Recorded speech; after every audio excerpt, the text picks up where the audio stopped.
விசாரிச்சோம்னா எல்லாரும் என் சம்பளத்துக்கு வரணும்.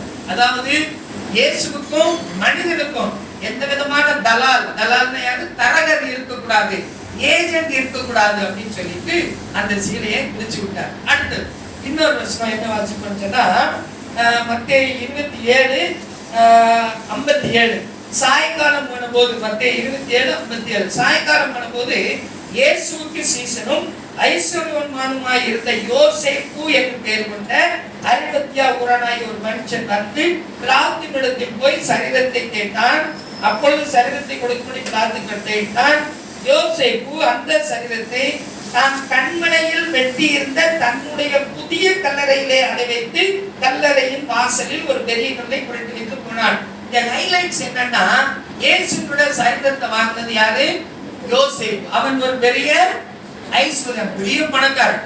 இந்த வேதத்துல இயேசுவானவர் வந்து பணக்காரங்களை குறித்து அதிகமா குத்து விடுற மாதிரி நமக்கு தெரியும். எப்படின்னு சொன்னா, ஒரு முறை ஒரு ஆண்டவர்கிட்ட வந்து துக்கமா போனது ஒரே ஒருத்த, யாரு? ஐஸ்வர்யவான் இல்லையா? அவன் சொன்னான், ஐயா நான் சின்ன வயசுல இருந்து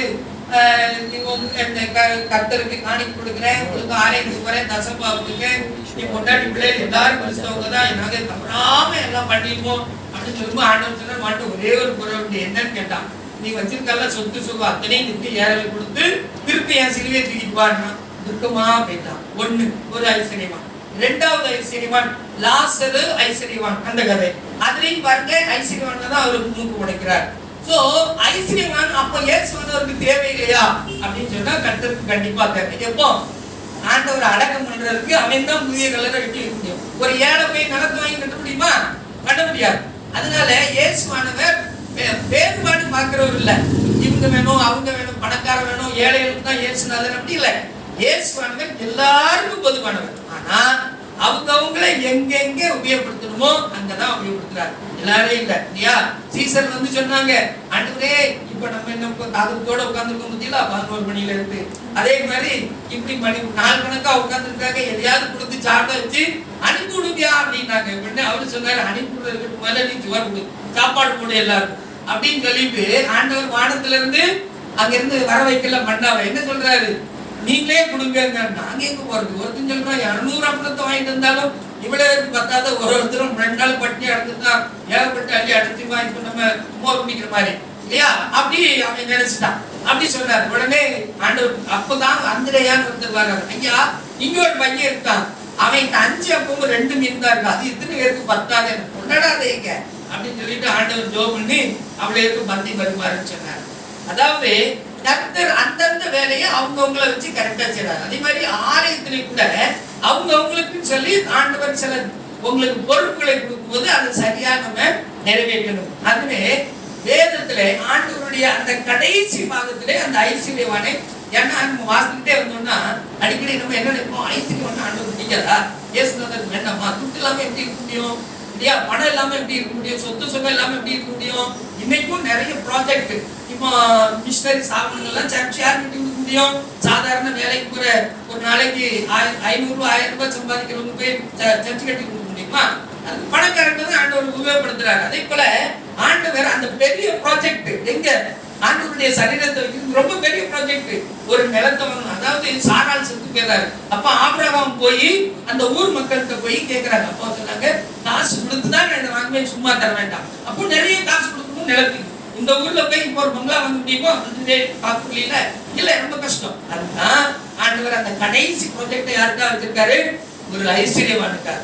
அந்த ஐஸ்வர்யவான் அதை செய்து அந்த காரியத்தை அதை நிறைவேற்றுகிறான். அவனுடைய ஊழியத்தை அந்த அதாவது இந்த கடைசி தருணத்தை ஒரு ஐஸ்வர்யவானை கொண்டு ஒரு பணக்காரனை கொண்டு ஆண்டவர் அதை நிறைவேற்றுகிறார். எனவே இயேசுநாதர் ஏழைகளுக்கு மாத்திரமல்ல, பணக்காரர்களுக்கும் ஏழைகளுக்கும் எல்லாருக்கும் சமமான ஒரே தெய்வம். இன்னும் பொலிட்டிஷியனே ஆண்டவர் உபயோகப்படுத்துறாரு. அதை நாங்க சொல்ல மோல் சூடி அடித்து கர்த்தர் உங்களை ஆசீர்வதித்து வராங்க. அருமையான செய்தி அளித்து எல்லாரையும் தேவன் ஆசீர்வதிக்கணும். கர்த்தர் உங்களை பலப்படுத்துவாராக. எல்லாரையும் கர்த்தர் மென்மேலும் ஆசீர்வதிக்கட்டும். வருகின்ற ஈஸ்டர் ஆராதனை சண்டே மார்னிங், மண்டே இல்ல சண்டே மார்னிங். அங்கே ரிசர்ச் பண்ணிட்டு இருக்காங்க, கேளுகிறாங்க. அதை வருங்காலத்துல நல்லா எக்ஸ்பிளைன் பண்ணுவாங்க. சண்டே ஆராதனை, ஈஸ்டர் ஆராதனை காலையில 6 மணிக்கு, சரியா 6 மணிக்கு இருக்கும். நீங்க எல்லாரும் 7:30 வந்து சேரணும். இல்லையா? எனக்கு எழுதி கொடுத்தவங்க கரெக்டா எழுதிருக்காங்க. இல்லையா? The congregation to be on time. சரிங்களா?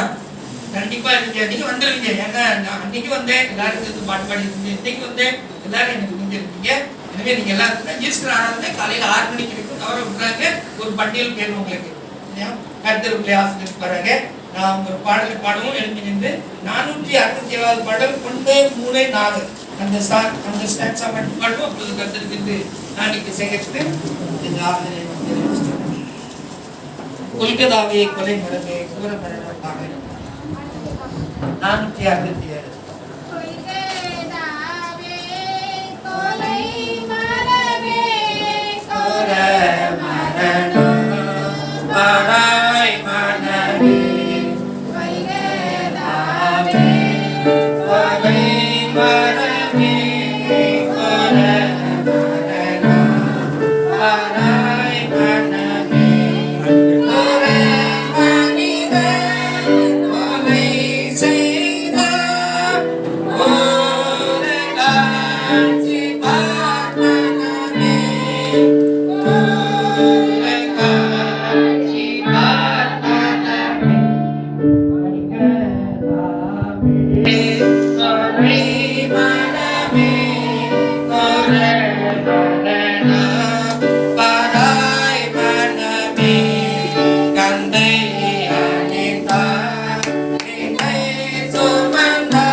மனிதனை உண்டாக்குவதற்காக மனஸ்தாபப்பட்ட கர்த்தர் கடைசியாக உடைய சொந்த குமாரனே இந்த உலகத்திற்கு அனுப்பி எவனொருவன் அவரை விசுவாசிக்கிறானோ அவன் கெட்டு போகாமல் நித்திய ஜீவனை அடையும்படிக்காக நீர் குமாரனை உலகத்திலே அனுப்பினேன். அதுபோல ஆண்டவரே இயேசுவும் அங்கே நீர் கர்த்தாவின் உலகத்திலே வந்து உண்மை ஆண்டவரே ஒப்பு கொடுத்து எங்களுடைய அக்கிரமங்களையும் எங்களுடைய பாவங்களையும் எங்களுடைய சாபங்களையும் எங்களுடைய நோய்களையும் மாற்றி போட்டு அதற்காக நன்றி செலுத்துகிறோம். இந்த நாளில் கூட ஆண்டவரே இந்த இடத்திலே வந்து தமிழ் திருச்சபையிலே அருமையான சபையார் யாவரும் ஆண்டவருடைய ஆலயத்தில் வந்து அநேக நேரம் கிட்டத்தட்ட 3 மணி நேரத்திற்கும் அதிகமாக அருமையான பிள்ளைகள் இந்த சமூகத்திலே காத்திருந்தார்கள். இந்த செய்தியை இந்த பிள்ளைகள் அறிவித்தார்கள். அதை நாங்கள் கேட்டோம். ஆண்டவரே இந்த நாளுக்காக நன்றி செலுத்து. வந்துகிற ஒவ்வொருவரையும் தேவனின் பெருமராய் கொண்டு ஆசீர்வதியும் கர்த்தாவே. உன்னுடைய பலாவனை பிள்ளைகள் பெற்று அனுபவிக்க ஆண்டவர் உதவி செய்யும். அடிக்கடி ஆண்டவரே பண்டிகை காலங்கள் மட்டுமல்ல கிடைக்கிற நேரங்களிலே ஆலயத்திலே ஐயா உபவாச கூட்டம் வையுங்கள், முழுவதும் ஜெபம் வையுங்கள், நாம் இருந்து ஜெபிப்போம் என்று சொல்லி விசுவாசிகள் போதகர் ஐயாவை கேட்டு ஆண்டவரே அப்படிப்பட்ட கூட்டங்களை நடத்த ஆண்டவர் நீர் உதவி செய்யும். எனவே பண்டிகை நாட்கள் எங்களுக்கு துக்கமாய் மாறாதபடி ஆண்டவர் நீர் எல்லா வகையிலும் எங்களுக்கு நன்றாய் பழக்கப்படுத்தபடியாய் ஜெபிக்கிறோம். இந்த நாளில் கூட எங்கள் மத்தியிலே செய்தி அளித்த திருமதி கலைஞருக்காக, மிஸ் எமாந்திலைக்காக, சாந்தகுமாருக்காக, ஸ்ரீபாவுக்காக, வினோலினாவுக்காக, மிஸ்ஸஸ் மேகலாவுக்காக, மிஸ்ஸஸ் தினகரனுக்காக நாங்கள் ஜெபிக்கிறோம். அம்மையான பிள்ளைகள் தங்களுடைய பெயரை பதிவு செய்து அன்றே எங்களால் முடிந்த இந்த காரியத்தை அவர்கள் ஆண்டவர் வேதத்திலிருந்து அன்றே தங்களுடைய நேரத்தை செலவழித்து அன்றே சமூகத்தில் ஜெபித்து அநேக வார்த்தைகளை உங்களுடைய மத்தியிலே அன்றவர் எடுத்துரைத்தார்கள். அம்மையான பிள்ளைகளை கருத்தில் வைக்கிறோம். வியாபார நாட்களிலே எங்கு சென்றாலும் எந்த இடத்தில் இருந்தாலும் இதுமா ஆலயம் என்றல்ல, ஆண்டவரே ஒரு பேருந்திலே செல்லும் போதும் பிரயாணத்திலே இருக்கும் போதும் வேலை செய்கின்ற இடத்துல எல்லா இடத்திலும் இந்த வார்த்தைகளை பயந்து கொள்ள கர்த்தர் நீர் உதவி செய்கிறார்கள். கிடைக்கின்ற தருணத்தை சரியாக பயன்படுத்திக் கொள்ள ஆண்டவர் நீர் உதவி செய்யும். இந்த செய்தி அளித்த அத்தனை பேரை நீர் ஆசீர்வதியும். இந்த சந்தோஷத்தை சமாளித்தினால் நிரப்பும். உடைய விவேகத்தையும் ஞானத்தையும் தாரும். பரலோகத்தின் ஆண்டவரே ரகசியங்களை உடைய பிள்ளைகளுக்கு வெளிப்படுத்தும். இன்னும் கூட வரும் நாட்களிலே உடைய பிள்ளைகள் ஆண்டவரே இதே போல அநேக பிள்ளைகள் சாட்சியாக ஆண்டவரே உடைய வேதத்தை எடுத்துக்காக இந்த சபையில எழுப்ப ஆண்டவர் நீர் உதவி செய்கிறாங்க. விசேஷமாய் கர்த்தாவே அடியே ஒரு தம்பியை கூப்பிட்டு ஆண்டவரே இந்த வசனத்தை வாசி சொல்லும் பொழுது அந்த தம்பி முதல் முறையாக முன்னாக வந்து ஆண்டவரே வார்த்தைக்கு கீழ்ப்படிந்து ஆலயத்தில் சொல்லப்பட்ட வார்த்தை கீழ்ப்படிந்து முன்பாக வந்து அந்த தம்பியை நீர் ஆசீர்வதிக்கிறாங்க. இந்த உள்ளத்தில் நீர் பேசும், அதிகமாக வேதத்தை வாசிக்க தியானிக்க ஆண்டவர் நீர் உதவி செய்யும். இங்க வந்தது நிமித்தமா அவன் மன நோகாதபடி அவனுக்கு சந்தோஷத்தை மகிழ்ச்சியை அருள் செய்யும். இந்த வேதத்தை வாசிக்க வேண்டும், அதிகமாக தியானம் செய்ய வேண்டும், கர்த்தருடைய ஆசீர்வாதத்தை பெற்றுக்கொள்ள வேண்டும் என்ற நல்ல எண்ணத்தை அந்த தம்பிக்கு கொடுத்து தேவன் நீர் அவனை ஆசீர்வதிக்கும்படியாக ஜெபிக்கிறான். அஞ்ஞான கர்த்தாவே என்னுடைய போதகரையா அகிலனையாக்காக ஜெபிக்கிறோம். அஞ்ஞான அவனுடைய துணைவியாருக்காக ஜெபிக்கிறோம். இந்த பிள்ளைகள் கடந்த நாளிலே மிக பிரச்சனையோடு இருந்து வியாதியோடு இருந்து இந்த நாளிலே சுகப்படுத்துவதற்காக நன்றி. ஆண்டவரே கர்த்தர் தொடர்ந்து நல்ல சுகத்தை அருள் செய்யும். ஈஸ்வர ஆராதனையை வந்து நல்லபடியாக நடத்தி கொடுக்க ஆண்டவர் நீர் உதவி செய்கிறார்கள். உங்களுக்கு வேண்டிய சுகத்தை பலத்தையும் கர்த்தர் நீர் கட்டளிடும். அருமையான இந்த சபையாரையும் கருத்தில் வைக்கிறேன். தேவன் தாமே பொறுப்படுத்திக் கொள்ளும். விசேஷமாக இந்த நாளிலே ஆன்லைன் மூலமாக வீடுகளிலே இருந்து இல்லை என்றால் அவருடைய வேலை ஸ்தலத்திலிருந்து இதை அட்டன் பண்ண அந்த பிள்ளைகளுக்காக ஜெபிக்கிறோம். அவர்களை நீர் ஆசீர்வதியும். அவர்களோடு ஆண்டவருடைய கிருபை இருக்கட்டும். உங்களுடைய பொறுமைக்காக உங்களுக்கு நன்றி செலுத்துகிறோம். ஆண்டவரே திருப்பமாக எங்களை யாவரையும் சமூகத்தில் ஒப்பிக்கிறோம். நீரை பொறுப்படுத்திக் கொள்ளும். இந்த நாளிலும் கூட கர்த்தாவே ஆலயத்திலே தேவனுடைய ஆலயத்தின் தேவைகளுக்காக காணிக்கை கொடுத்த தசபாக்களை கொடுத்து தாங்குகின்ற தந்த அத்தனை பிள்ளைகளையும் நீர் ஆசீர்வதியும்.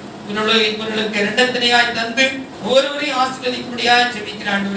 இந்த நாளிலே எங்களுடைய தாகத்தை தீர்ப்பதற்காக மோர் தயார் செய்து கொண்டதற்கான அருமையான ஆண்டவரே மூப்பர் குழுக்களுக்காக நன்றி செலுத்துகிறோம். அதை தயாரித்த கரங்களை ஆசீர்வதியும். அதற்காக கொடுத்த அதற்காக வேலை செய்த முயற்சி செய்த எல்லாரையும் நீர் ஆசீர்வதியும். அதுபோல கர்த்தாவே அதை குறித்து ஆண்டவர் சந்தோஷமாய் கடந்து செல்கின்ற ஒவ்வொரு பிள்ளைகளுக்கும் அந்த ஆசீர்வாதம் கிடைக்க கர்த்தர் நீர் உதவி செய்கிறார்கள். இந்த நாளை இந்த சமூகத்திலே ஒப்புவிக்கிறோம். நீரை பொறுப்படுத்திக்கொள்ளும். ஆரம்பம் முதல் முடி வரையிட்டோம். தன்னுடைய பிரச்சனைகளோடு கூட இருந்ததற்காக நன்றி. தேவனே வழி நடத்துவதற்காக ஸ்தோத்திரம்.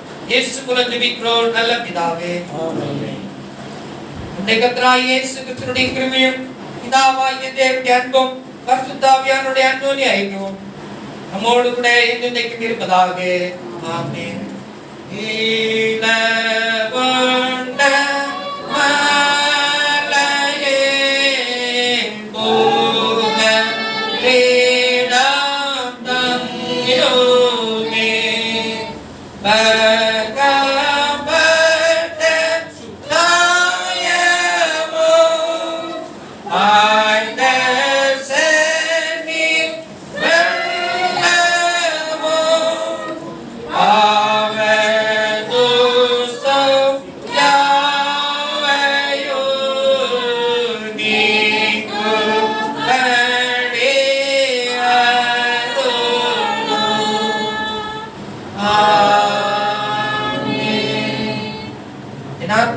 கர்த்தரை ஸ்தோத்திரி.